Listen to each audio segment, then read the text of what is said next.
Hi everyone, and welcome again to 20 minutes of reading with me, Lauren, from Amatis Learning Centre in Northcliffe, Johannesburg. We've been reading Percy Jackson and the Lightning Thief. We're on chapter 11, which we're starting tonight, and I'm really excited because the book is really enjoyable.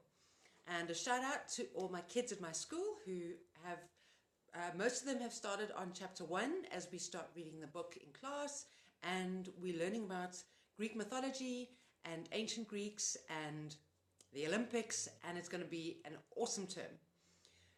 Before we start, I wanted to say two quick things. First of all, did you know that by the end of chapter 11, we will have read over half of the book? So I did some math sums here. I think they're back to front for you, but I want to talk you through it. So by the end of chapter 11, we will have read 187 pages. There are a total of 365. That number makes me think of something else. Can you think of something else that is 365?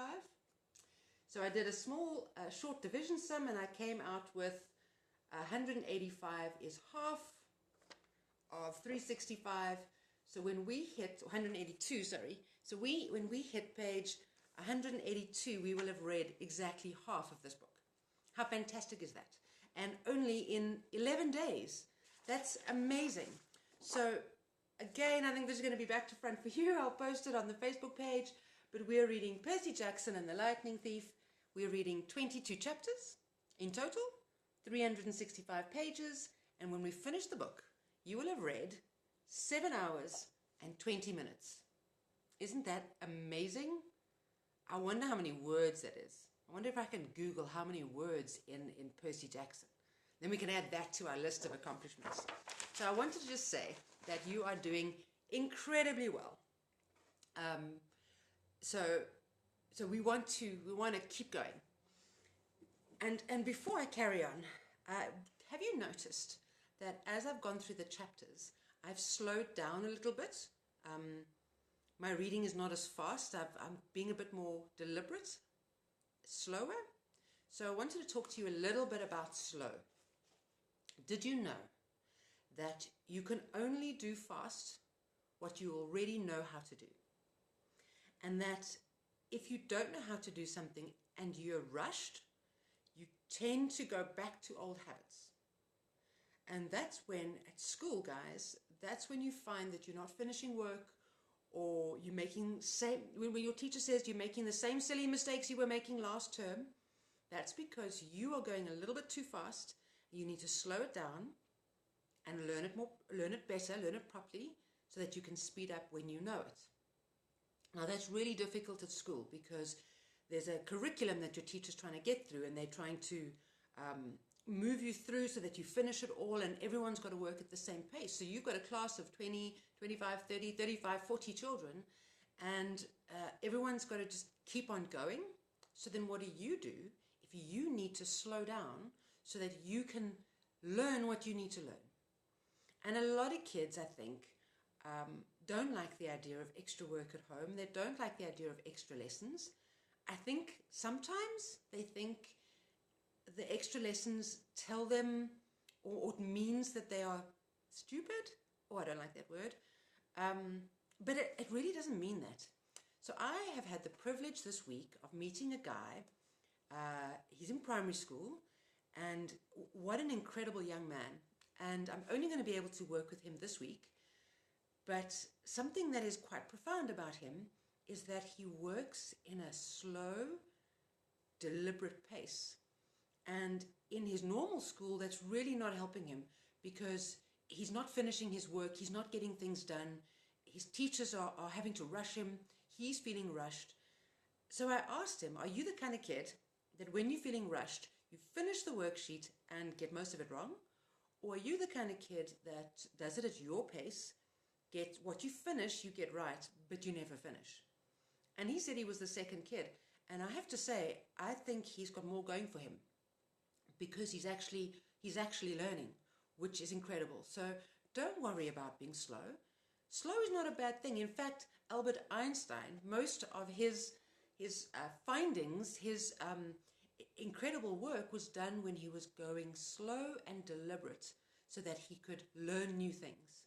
So if you need to slow down, that's okay. But you got to know that your teacher's going to want you to keep up. So you just put a bit of extra time at home.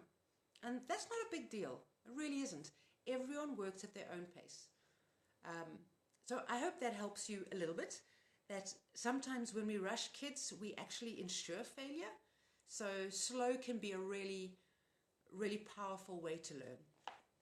So you'll notice that, as I said, I've been reading the chapters a little bit more slowly than I did in the beginning. And I think that it's working really well. And I'm enjoying the story more. So we do go over the 20 minutes. So maybe by the end of the 22 chapters, we've read for more than 7 hours, maybe 8 or 9 hours. But how wonderful is that? And we're enjoying the story. So without further ado, Percy Jackson and the Lightning Thief, chapter 11. And I have to be honest, you're going to have to do the recap on your own because I don't want to go over too much time. So I hope you've been thinking about how the book has been going and what you remember and the characters.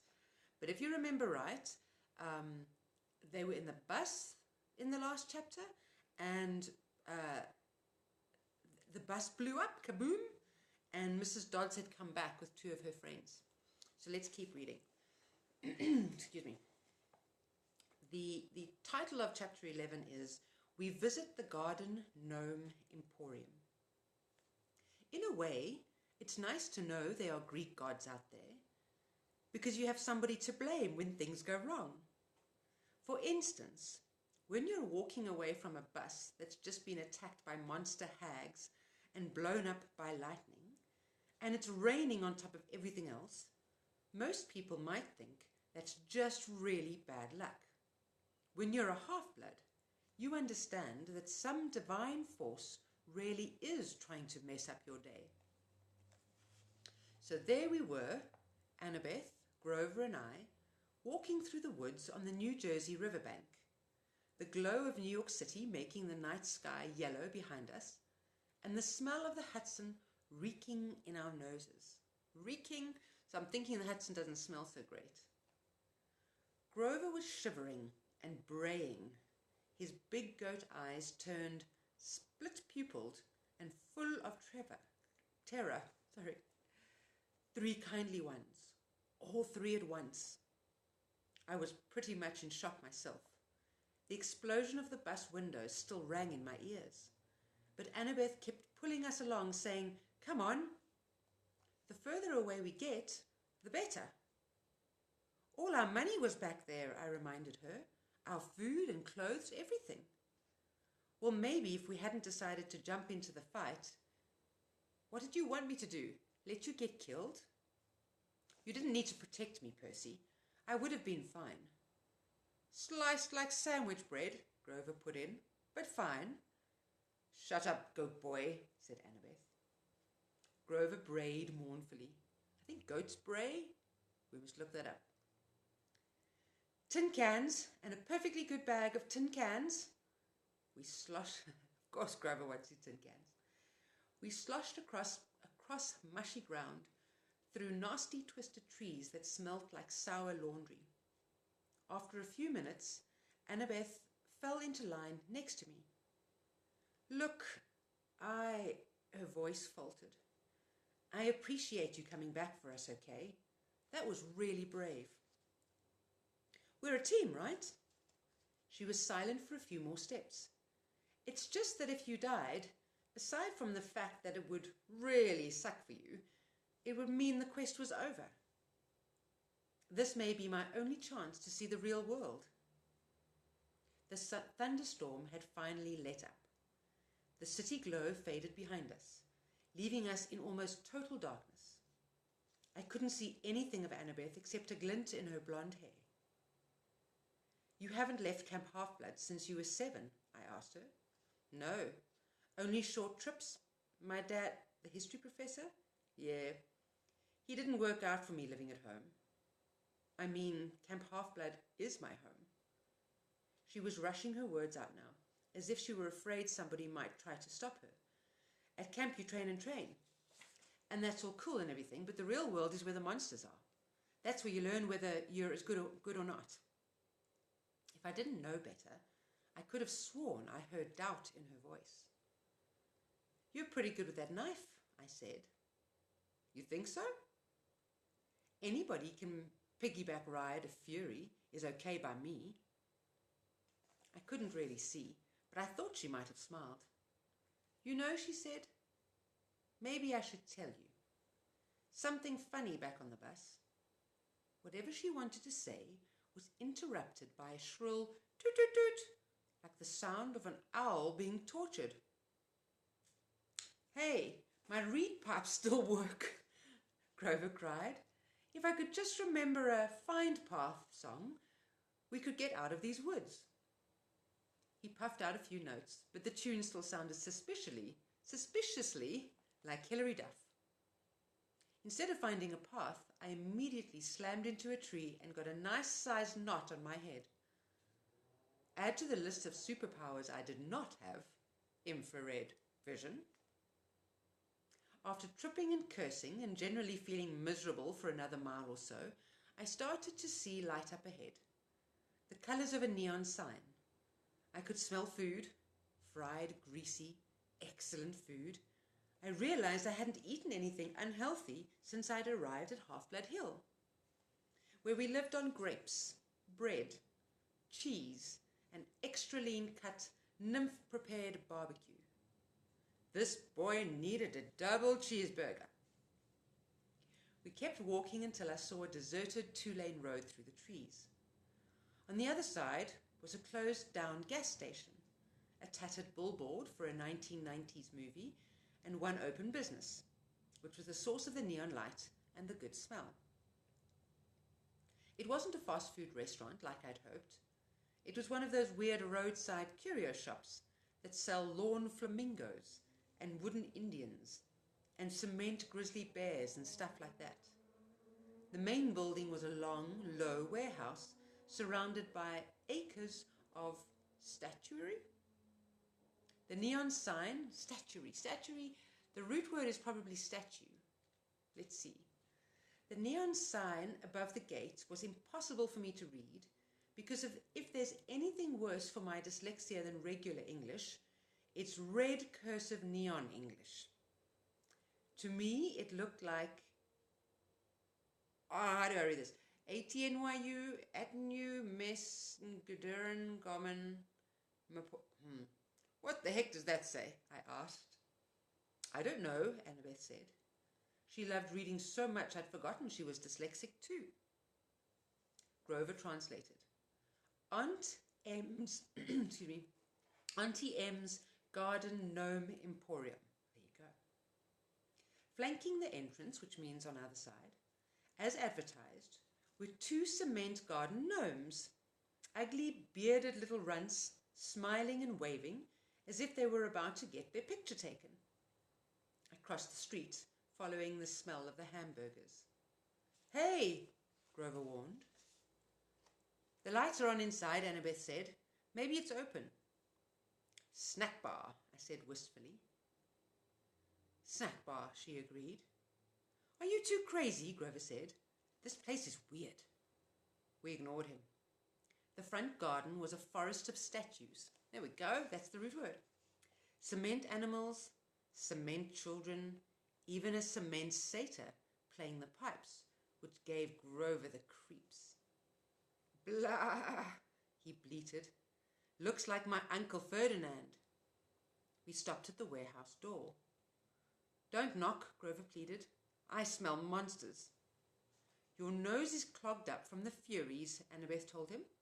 "All I smell is burgers. Aren't you hungry?" "Meat," he said scornfully. "I'm a vegetarian." "You eat cheese enchiladas in aluminium cans," I reminded him. "Those are vegetables. Come on, let's leave. These statues are looking at me."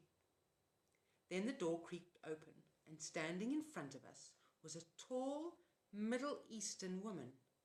At least I assumed she was Middle Eastern because she wore a long black gown that covered everything but her hands, and her head was completely veiled. Her eyes glinted behind a curtain of black gauze. But that was about all I could make out. Her coffee-colored hands looked old, but well manicured and elegant, So I imagined she was a grandmother who'd once been a beautiful lady.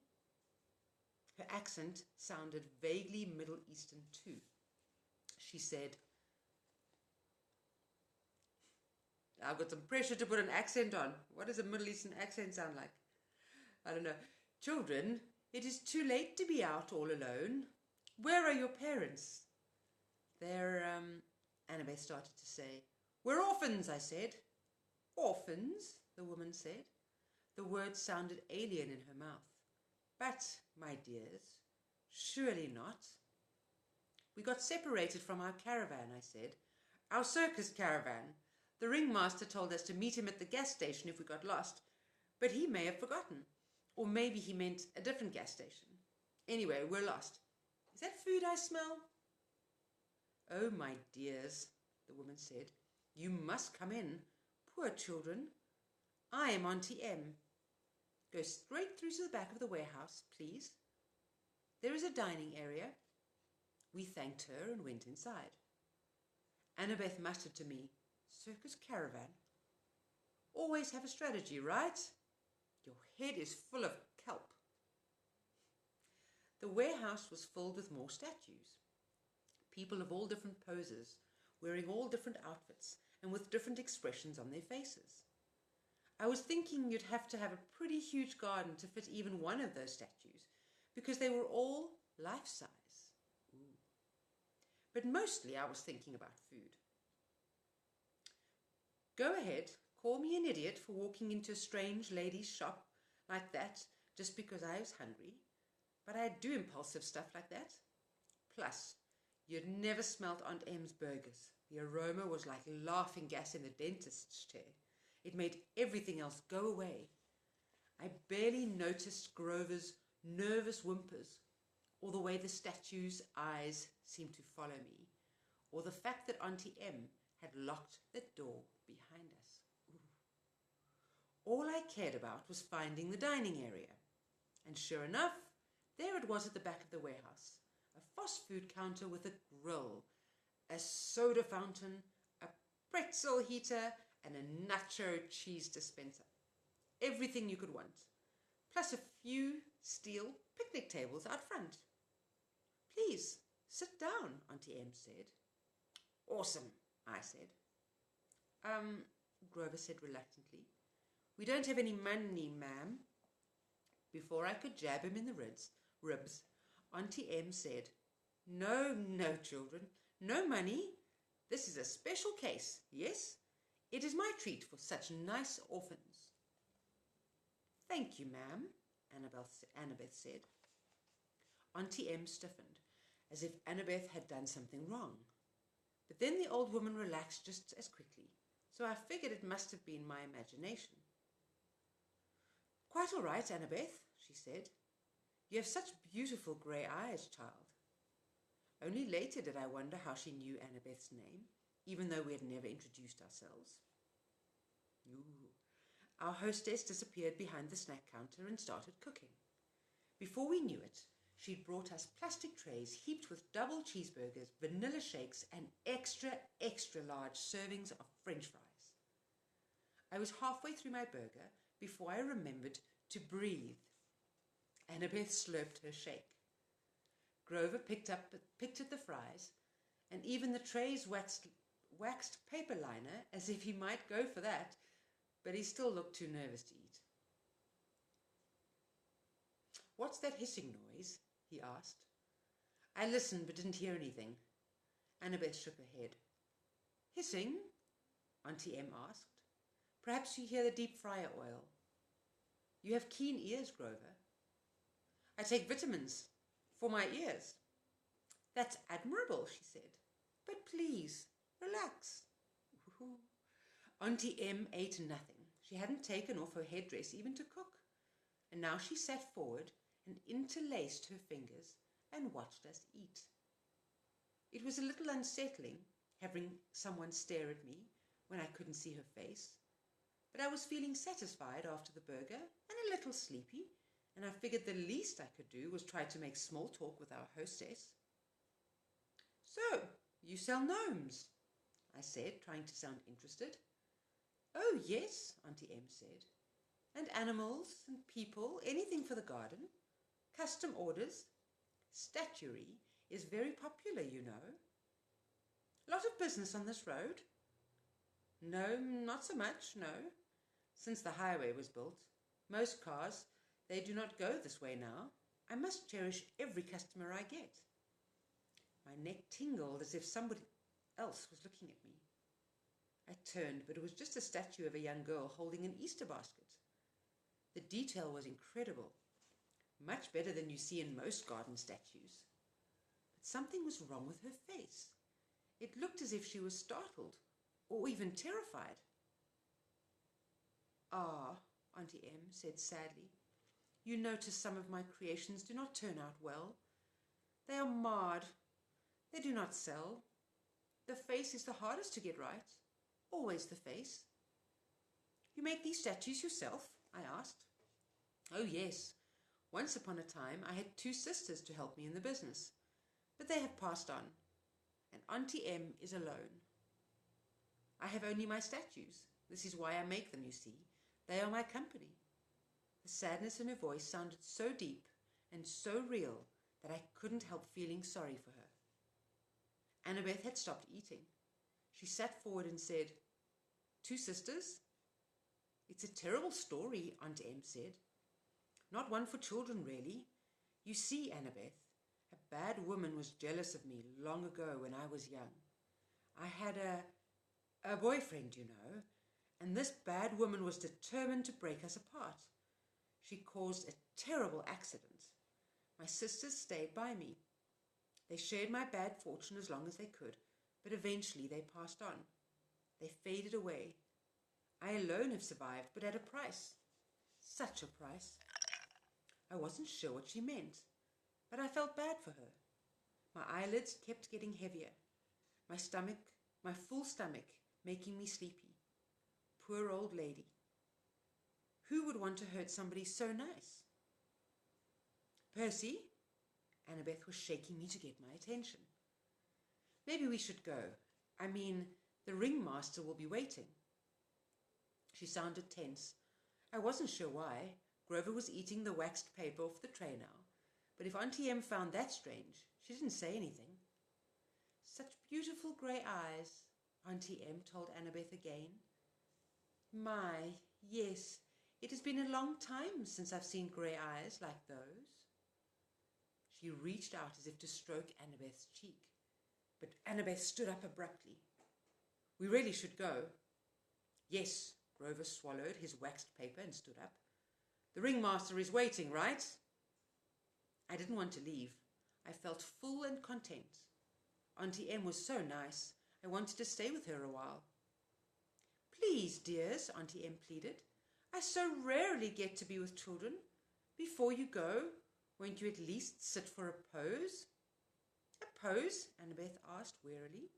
A photograph. I will use it to model a new statue set. Children are so popular, you see. Everyone loves children.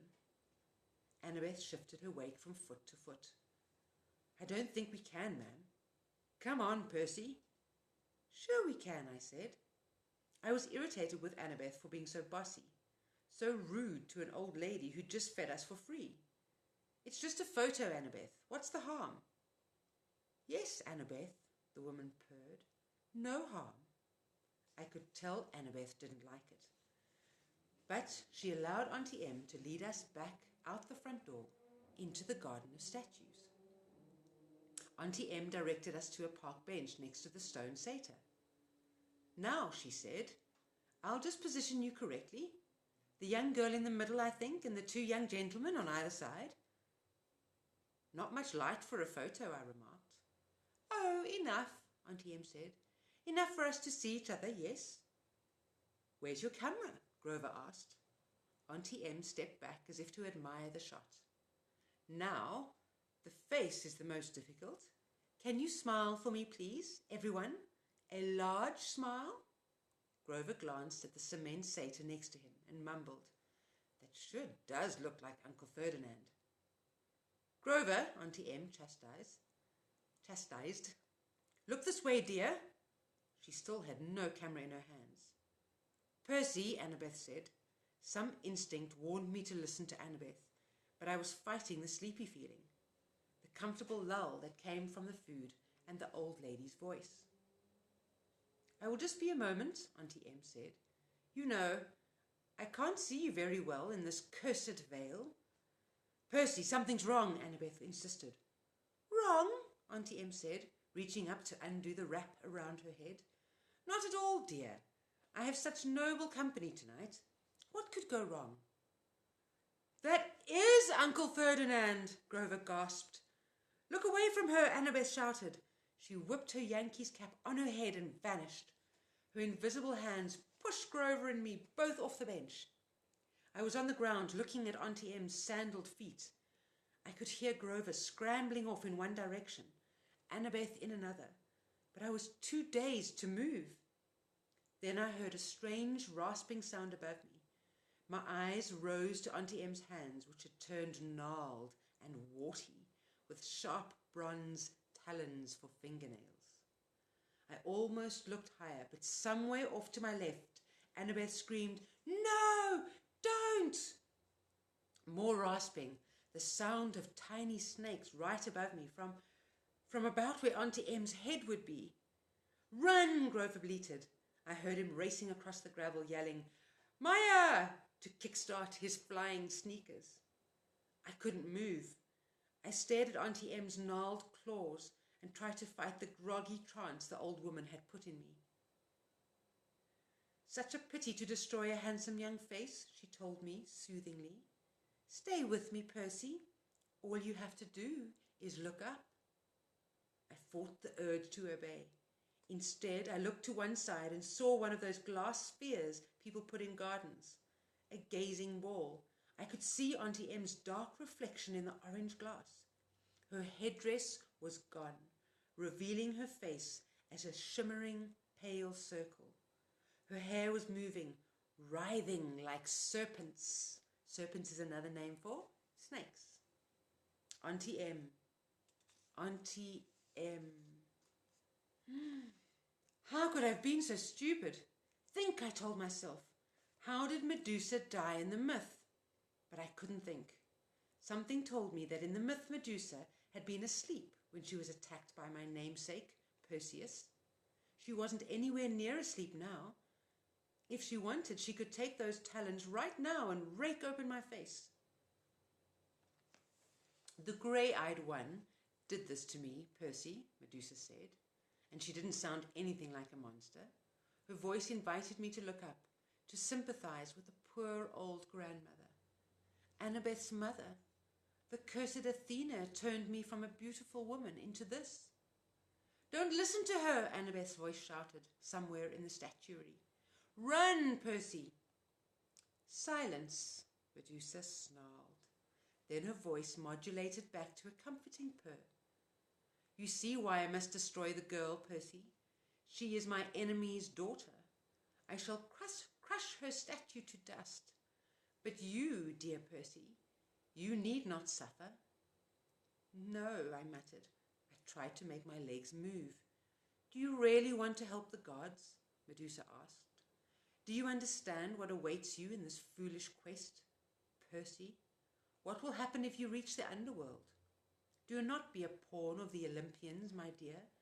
You would be better off as a statue. Less pain, less pain." "Percy!" Behind me I heard a buzzing sound like a 90-kilogram hummingbird in a nosedive. Grover yelled, "Duck!" I turned, and there he was in the night sky, flying in from 12 o'clock with his winged shoes fluttering. Grover, holding a tree branch the size of a baseball bat. His eyes were shut tight, his head twitched from side to side.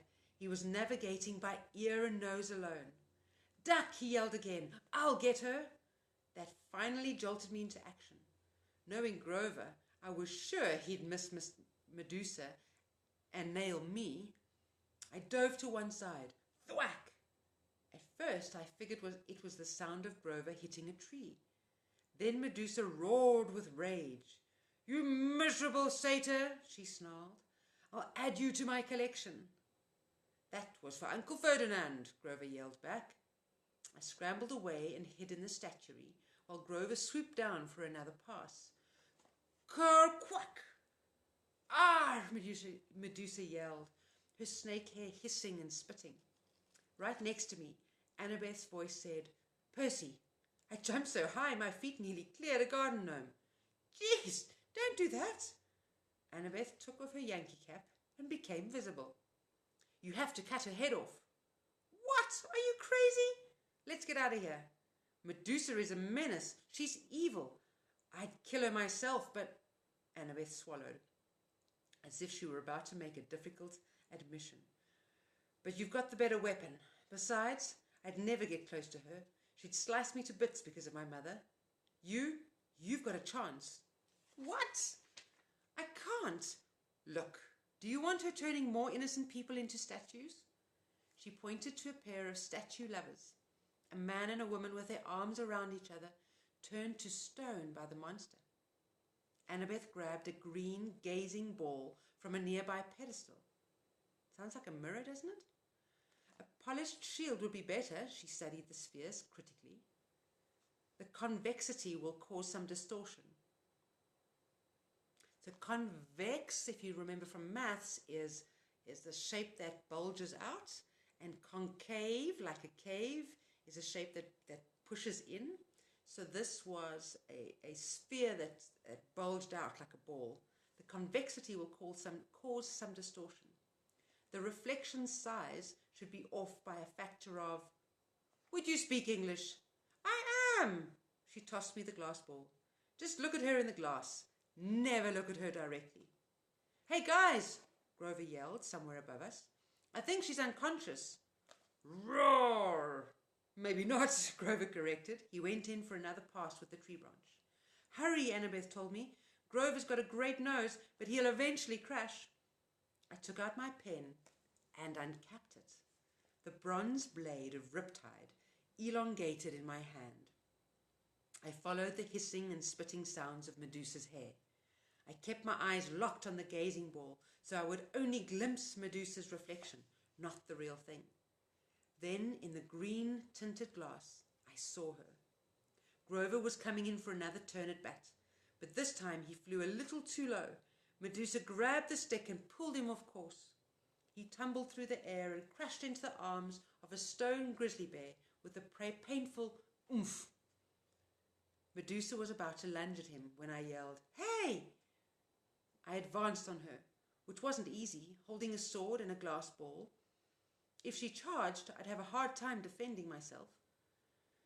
But she let me approach. 10 meters, 5 meters. I could see the reflection on her face now. Surely it wasn't really that ugly. The green swirls of the gazing ball must be distorting it, making it look worse. You wouldn't harm an old woman, Percy, she crooned. I know you wouldn't. I hesitated, fascinated by the face I was reflected in the glass. The eyes that seemed to burn straight through the green tint, making my arms go weak. From the cement grizzly, Grover moaned. Percy, don't listen to her, Medusa cackled. Too late. She lunged at me with her talons. I slashed up with my sword, heard a sickening schlock, then a hiss like wind rushing out of a cavern. The sound of a monster disintegrating. Something fell to the ground next to my foot. It took all my willpower not to look. I could feel warm ooze soaking into my sock, like dying snakeheads tugging at my shoelaces. Oh, yuck, Grover said. His eyes were still slightly closed, but I guess you could hear the thing gurgling and steaming. Mega yuck. Annabeth came up next to me, her eyes fixed on the sky. She was holding Medusa's black veil. She said, Don't move. Very, very carefully, without looking down, she knelt and draped the monster's head in black cloth, then picked it up. It was still dripping green juice. Are you okay? She asked me, her voice trembling. Yeah, I decided, though I felt like throwing up my double cheeseburger. Why didn't the head evaporate? Once you sever it, It becomes a spoil of war, she said. Same as your minotaur horn. But don't unwrap the head. It can still petrify you. So petrify means to solidify, to turn you into stone. Might have more meaning than that. Grover moaned as he climbed down from the grisly statue. He had a big welt on his forehead. His green rasta cap hung from one of his little goat horns, and his fake feet had been knocked off his hooves. The magic sneakers were flying aimlessly around his head. The Red Baron, I said. Good job, man. Oh, you guys must look up what the Red Baron is. That's a good story. He managed a bashful grin. That really was not fun, though. Well, the hitting her with the stick part, that was fun, but crashing into a concrete bear, not fun. He snatched his shoes out of the air. I recapped my sword. Together, the three of us stumbled back to the warehouse. I found some old plastic grocery bags behind the snack counter and double-wrapped Medusa's head. Clever. We plopped it on the table where we'd been eating dinner and sat around it, too exhausted to speak. Finally, I said, so we have Athena to thank for this monster? Annabeth flashed me an irritated look. Your dad, actually, don't you remember? Medusa was Poseidon's girlfriend. They decided to meet in my mother's temple. That's why Athena turned her into a monster. Medusa and her two sisters, who had helped her get into the temple, they became the three Gorgons. That's why Medusa wanted to slice me up. But she wanted to preserve you as a nice statue. She's still sweet on your dad. You probably reminded her of him. My face was burning. Oh, so now it's my fault we met Medusa? Annabeth straightened. It's a bad imitation of my voice, she said. It's just a photo, Annabeth. What's the harm? Forget it, I said. You're impossible. You're insufferable. Hey, Grover interrupted. You two are giving me a migraine. Satyrs don't even get migraines. Or migraines? What are we going to do with the head? I stared at the thing. One little snake was hanging out of the hole in the plastic. The words printed on the side of the bag said, "We appreciate your business." I was angry, not just with Annabeth or her mum, but with all the gods for this whole quest, for getting us blown off the road and in 2 major fights in the very first day out from camp. At that rate, we'd never get to LA alive, much less before the summer solstice. What had Medusa said? Do not be a pawn of the Olympians, my dear. You would be better off as a statue. I got up. I'll be back. Percy, Annabeth called after me. What are you... I searched the back of the warehouse until I found Medusa's office.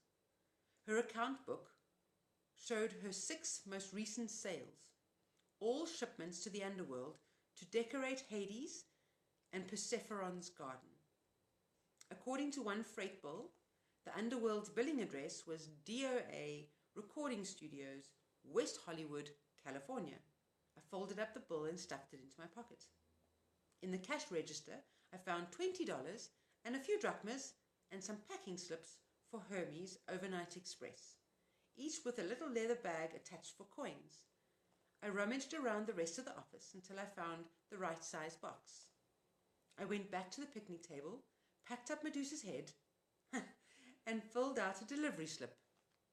The gods, Mount Olympus, 600th floor, Empire State Building, New York, New York. With best wishes, Percy Jackson. Ha! He's going to send Medusa's head off to Mount Olympus. Sure, he's brave. They're not going to like that, Grover warned. They'll think you're impertinent. I poured some golden drachmas in the pouch. As soon as I closed it, there was a sound like a cash register. The package floated off the table and disappeared with a pop. I am impertinent, I said. I looked at Annabeth, daring her to criticize. She didn't. She seemed resigned to the fact that I had a major talent for ticking off the gods, making them angry. Come on, she muttered. We need a new plan. And that is the end of chapter 11. You have read 187 pages, 11 chapters, and I think we're on about 3.5 hours of reading. You've done it. It's so amazing. So we're halfway. There we go. I love showing you the book. We are halfway. We've got another probably 11 days to go. Stick with me. This is an amazing story, and I think it's hotting up and it's going to get better. Chapter 12, the title is We Get Advice from a Poodle. That gives us no clues. Cannot wait for tomorrow night. So, if you enjoyed reading with me, Lauren from Amatis, please click like or share so that another lucky kid gets to read this story with us. And there's nothing more to say but sleep tight and don't let the bedbugs bite. Cheers.